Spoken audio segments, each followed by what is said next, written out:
Okay, hello again, everyone. Thank you for joining us with 15 with Fallon. If this is the first time that you've joined us, what we do here is we do quick 15-minute calls that go over different trainings, strategies, tips, and tricks to get you to the closing table and have you to become the most successful real estate agent that you can. So we have Danielle that's going to be monitoring the chat.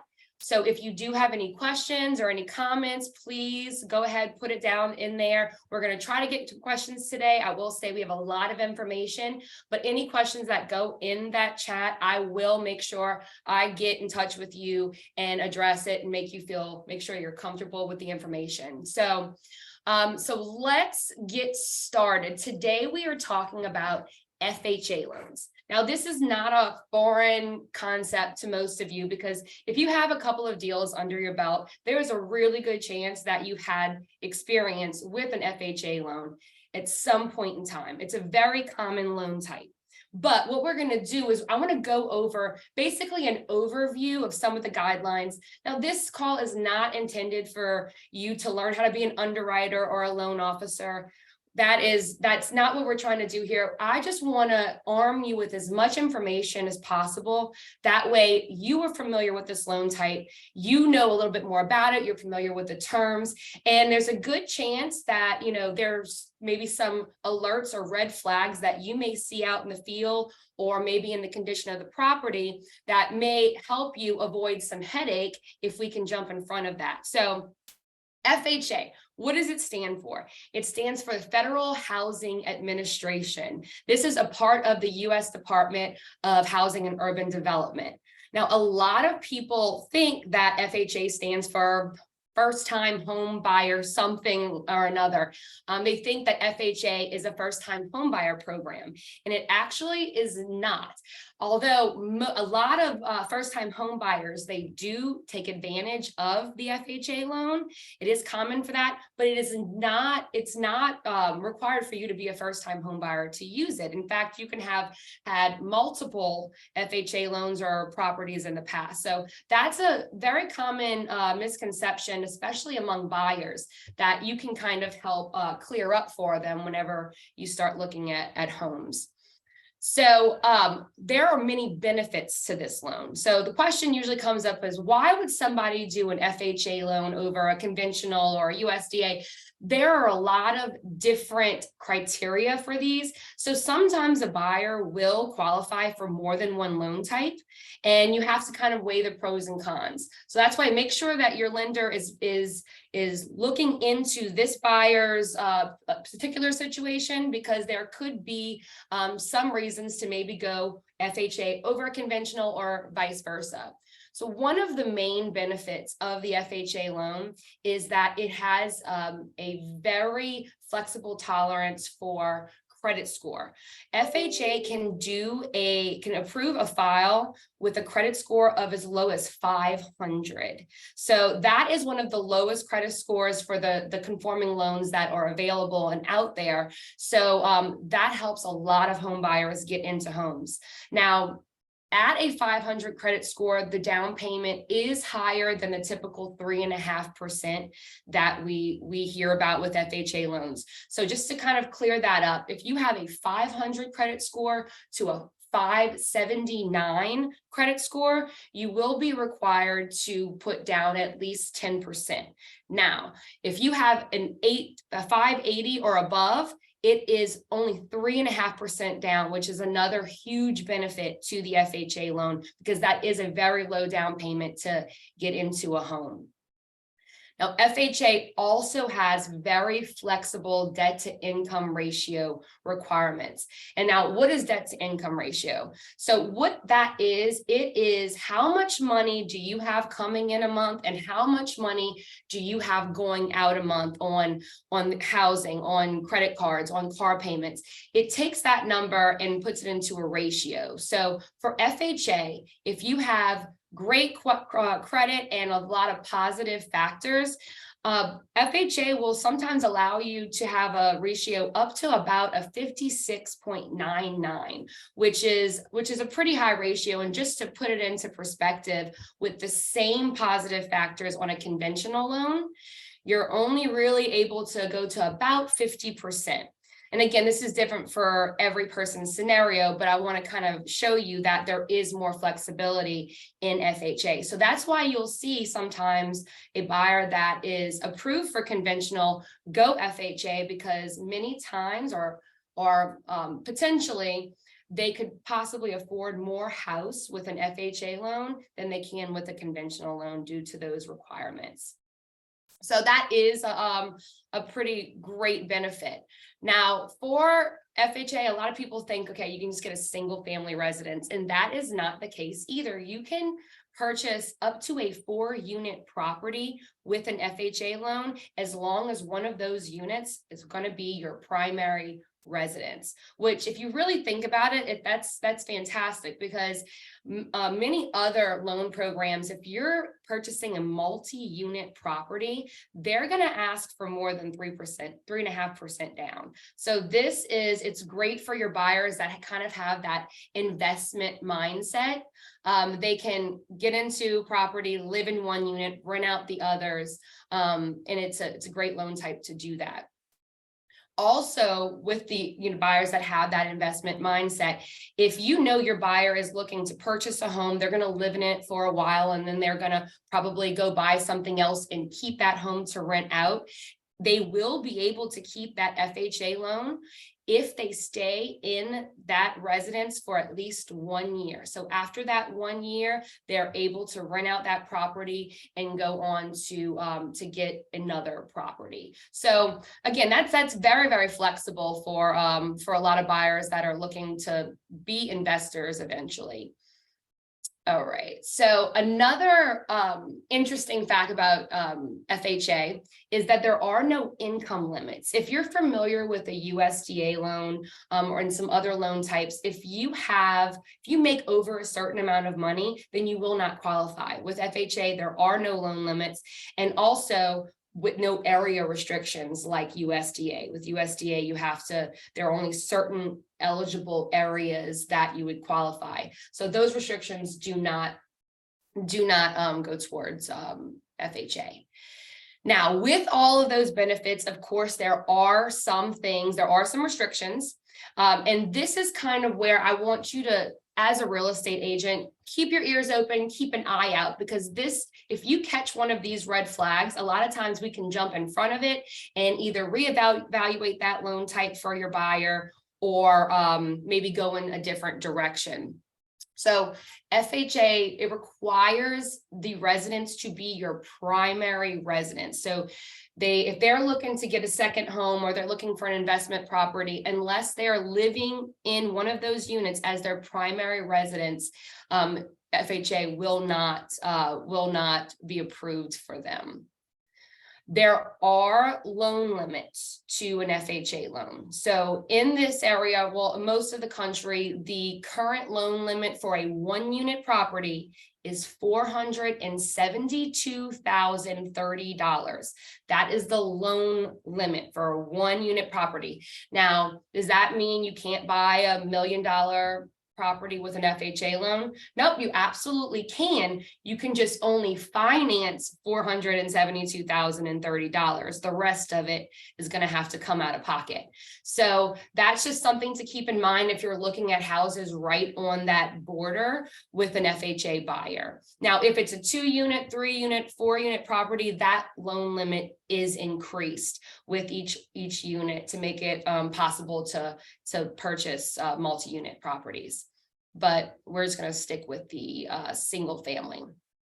Mortgage insurance.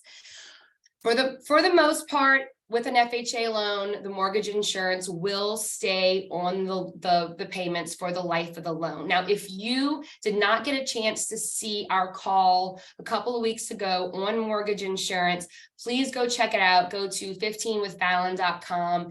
The video is there. And what it does is it breaks down mortgage insurance for 4 different loan types, including FHA. So you can see where those numbers are coming from. So I do encourage you to check that video out.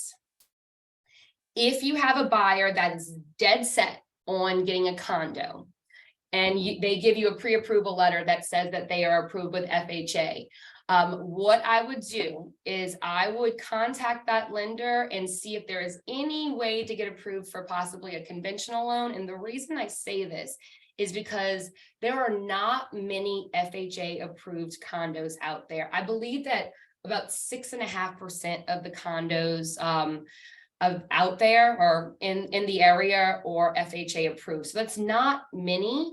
So what I don't want you to waste your time if they're dead set on a condo, showing a bunch of condos just to find out later that they can only get approved for an FHA loan and that condo is not approvable. If they cannot be approved any other way, then work backwards. Go to the FHA approved list of condos and work off of that list. It will save you a lot of time. Now, can a condo become approved?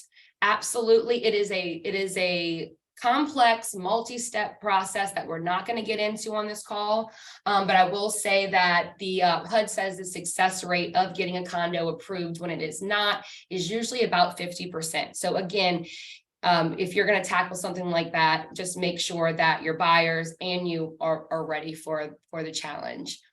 So another thing I'd like to point out, if you have a buyer that's maybe moving from out of the country or moving from a different state,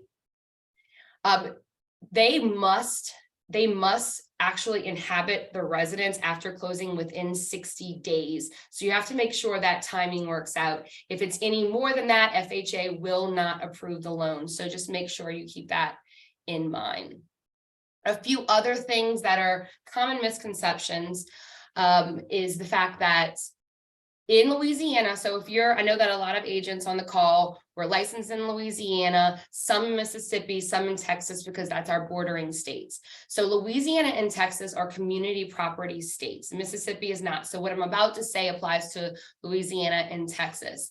In community property state, you must include the debts of the spouse as well. So even if their spouse is not going to be on the loan, the debts need to be included with an FHA loan. So that is something that you may have a pre-approval letter, an FHA pre-approval letter for just one of the husband or the wife or whatever. And that's something that you do want to double check with to make sure that they did acknowledge the fact that they were married to the lender, and we can make sure that the debt to income ratio still works. So keep that in mind. If a buyer is maybe having trouble qualifying, FHA does allow non-occupying co-borrowers. So that means that they can get help from a relative that is not even planning on living in the house. They can be a co-borrower on the loan, and sometimes that helps get the buyer in. Now, there are some specifics on whether the co-borrower is a relative or a non-relative, and if it's a non-relative, that does affect the down payment. It will increase. But if you have any questions about what is considered a relative or non-relative, just reach out. We can walk through that. One of the main things that I would like you as a real estate agent to really pay attention to is the condition of the home. So for FHA, the condition restrictions are going to be a little bit tougher than on a conventional loan. So if you're doing a showing and you're walking through the house and you know that they're going with an FHA loan, really keep the condition in mind. What FHA is looking for is something that's move-in ready, that's sanitary, that's stable, something that's going to hold its value. So if you see exposed wires or maybe no flooring or the roof is got a hole in it, those problems you may want to address with the seller or come to some kind of agreement on how they're going to be taken care of before closing. Because if the appraiser goes out there, I can tell you right now, the appraiser is going to he's going to check those, and he's going to ask for them to be remedied before we get an approval, which means the appraiser will have to probably go back out again, which is time and money. And so what I would say is try to jump ahead of that. If you have any questions about the condition, take some snapshots, send it. We can try to help you the best that we can. Now, this works the same for if you're working with the seller. So if you're a listing agent working with the seller and the seller's like, I'm going to accept this FHA offer, but I'm not doing anything at all. And if it doesn't work out, then I'll just move on to the next buyer. Please keep in mind that an FHA appraisal stays with the property for 120 days. So even if the first, let's say, you can't make it work with the first appraisal, if your next buyer is FHA and within 120 days, that same appraisal is going to be used. So you're back to square one again. So you don't want to have to go through the same objections twice. So just something to share with your seller if they are open to accepting FHA loans, but don't want to really do any of the repairs.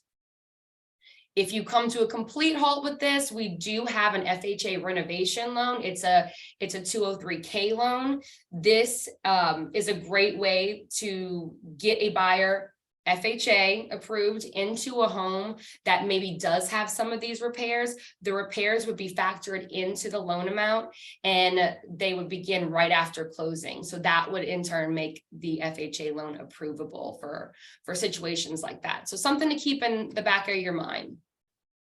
And I know I'm running out of time, so sorry, but I just want to hit a couple more things. So just hang in there with me. If you are showing buyers a flip house, let's say you know that this home has just recently gone on the market, somebody came in, an investor came in, a contractor came in and did a flip. Just keep in mind that an FHA loan will not be eligible unless the current owner has owned it for 90 days. So if they came in, purchased the home, flipped it in, let's say a month or so, it will not be FHA eligible until it hits 90 days. And that's whenever you can go under contract. So just little things to keep in mind when you're out looking, because you can check the history on MLS and you can kind of see how long, when the last time it was sold. And then inspections, a WDIR is not required on an FHA loan unless there's past or current evidence of an infestation. And then that's whenever it may be flagged for a WDIR, but that is not typically a required inspection.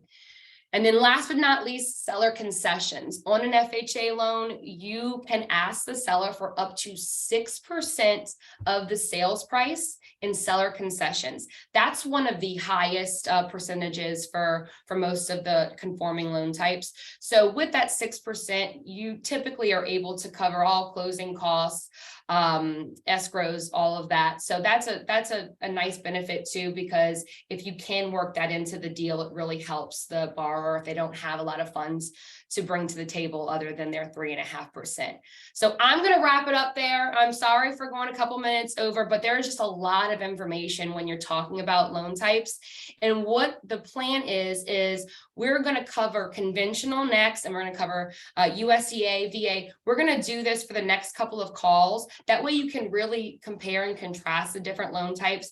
And then hopefully by hearing this information, when you're out there showing properties or listing properties, it'll be fresh in your mind. So you can kind of pinpoint some of those, let's check on this, or let's make sure we remedy this first. So hopefully you got some good information out of this call. I'd love to hear from you. Please let me know if there's any questions that you have or anything that you would like for me to cover. I'm going to let y'all get back to it, and I will see you on the next one. Thank you. Bye-bye.